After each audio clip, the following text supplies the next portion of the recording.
اچھا ثاقب، مختار عباسی کے متعلق جو صحافی ایک تنقید کرتے ہیں کہ ان کی جو آن اسکرین پریزنس ہے یا میڈیا پریزنس ہے وہ اس طرح دکھائی نہیں دیتی جس طرح باقی جو کینڈیڈیٹس ہیں، خواہ وہ اس حلقے کے ہوں یا دیگر حلقوں کے ہوں، وہ دکھائی دیتے ہیں. اس متعلق آپ کا کیا کہنا ہے؟ دیکھیں، صحافیوں کے سخت سوالات سے بچنے کا یہ آسان راستہ ویسے میں نے دیکھا ہے کہ وہ میڈیا پہ بالکل ہی نہیں آئے. جب سے آپ دیکھ لیں پچھلے 8-10 سال سے وہ شہر میں موجود ہیں، تو مجھے نہیں لگتا کہ ہارڈلی کوئی وہ 2 سے 3 پریس کانفرنسز کے علاوہ کبھی جو ہے کسی ٹاک شو میں یا کسی پروگرام میں آئے ہوں.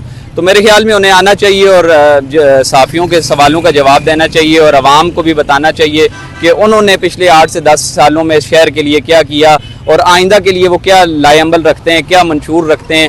تو یہ ساری چیزیں جو ہے وہ باہر نکل کے جب عوام کو بتائی جائیں گی تو میرے خیال میں ایک اچھا اثر پڑے گا، ایک پازیٹیو میسج جائے گا. لیکن پتہ نہیں کیا وجہ ہے کہ وہ ان ساری چیزوں سے بھاگ رہے ہیں. اس کے پیچھے تو بہتر جواب وہ بھی دے سکتے ہیں، کیونکہ ابھی ریسنٹلی ہم نے دیکھا ایک تنقید ہوئی ان پہ، اس کا ابھی تک 3 سے 4 دن گزر گئے، جواب نہیں آیا.